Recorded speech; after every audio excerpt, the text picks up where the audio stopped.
আমার কলিজার টুকরা ময়মনসিংহের ভাইয়েরা, এই চিন্তাটা নামাজে যখন দাঁড়াই, এই চিন্তাটা মাথায় রাখা যাবে? যাবে? যখন দাঁড়াবো ভাববো হতে পারে this could be my last and final সালাত, হতে পারে এটাই আমার জীবনের শেষ নামাজ। ঠিক কিনা বলেন?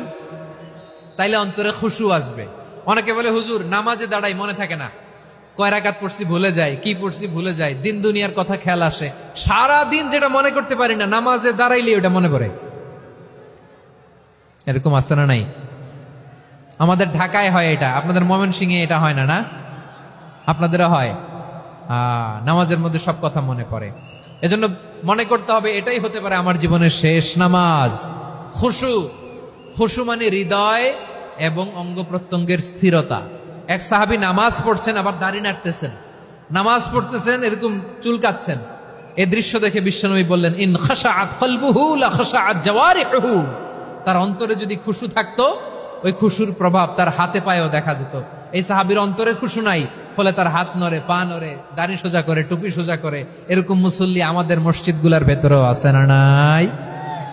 নামাজ পড়ে, দাড়ি নাড়ে, জামা ঠিক করে না। নামাজে যখন দাঁড়াবো খুশু খুদুর সাথে দাঁড়াবো, কারণ আল খাশিঈনা ওয়াল খাশিআত, বিনীত বিনীত বান্দীদেরকে আল্লাহ পছন্দ করে। আবার আল্লাহ বললেন, আমার বান্দীদের মধ্যে ওলামারা আমারে বেশি ভয় পায়, তাদের হৃদয়ে খুশু বেশি। কার কথা? ইন্নামা ইয়াখশাল্লাহা মিন ইবাদিহিল উলামা।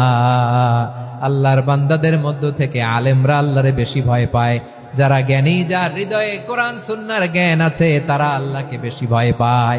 এজন্য আল্লাহর ভয় আমাদের হৃদয়ে থাকার দরকার আছে না নাই? যাদের হৃদয়ে আল্লাহর ভয় আছে তাদেরকে পছন্দ করে কে? যাদের হৃদয়ে আছে আল্লাহর ভয়, তারা কবু পথে ভুলে যায় না। আল্লাহর প্রেম ছাড়া এই দুনিয়ায় কারো কাছে কোনো কিছু চায় না। রাতের আধারে যারা সেজদাতে রয়, দু চোখের শ্রুতে নদী যেন বয়। ছলনার হাতছানি যতই আসুক, পেছনে ফিরেও সে তাকায় না। পড়েন সবাই। যাদের হৃদয়ে আছে আল্লাহর ভয়, তারা কবু পথ ভুলে যায় না। আল্লাহর প্রেম ছাড়া এই দুনিয়ায় কারো কাছে কোনো কিছু চাই না। ঠিক কি না? আল খাশিঈন আল খাশিআত, আমাদের হৃদয়টা থাকুক আল্লাহর ভয় দিয়ে সমৃদ্ধ। আমরা চাই কি চাই না? আল্লাহর ভয় যার হৃদয়ে থাকে সে কখনো পদস্খলিত হয় না, পদচ্যুত হয় না। ঠিক কিনা বলেন?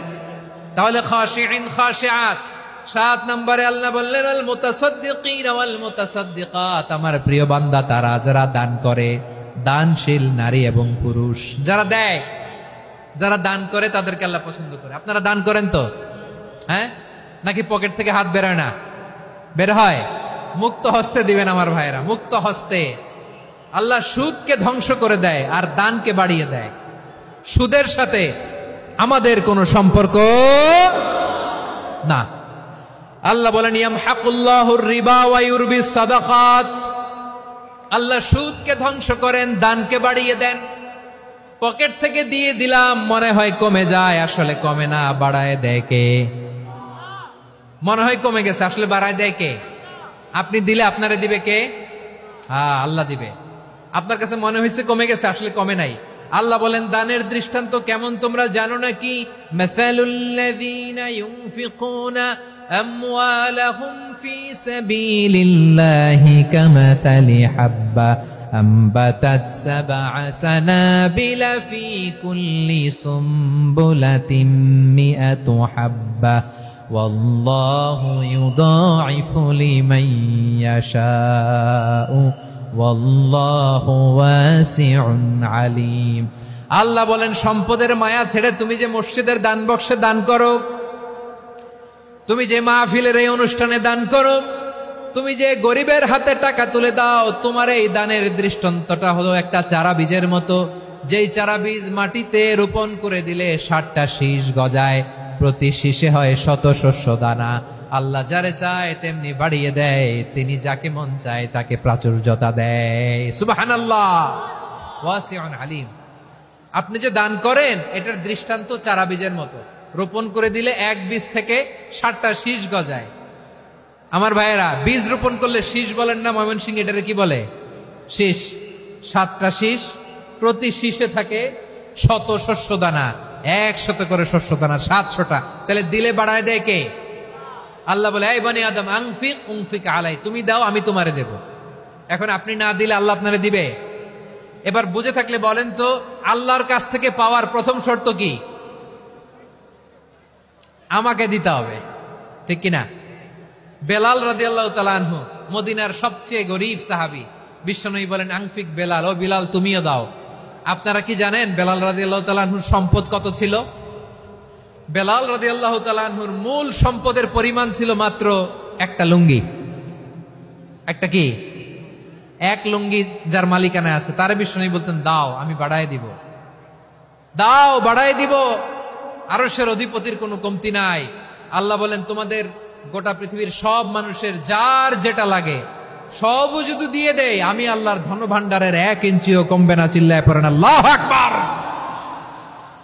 এজন্য আল্লাহ বললেন মুতাসাদ্দিকিনা ওয়াল মুতাসাদ্দিকাত, দানশীলদেরকে আমি ভালোবাসি। 7টা চলে গেল। 8 নম্বরে আল্লাহ বললেন ওয়াসসাইমিনা ওয়াসসাইমাত, রোজাদারদেরকে ভালোবাসি। আজকে রোজা রাখছেন? হ্যাঁ রাখছেন না? মাশাআল্লাহ মাশাআল্লাহ।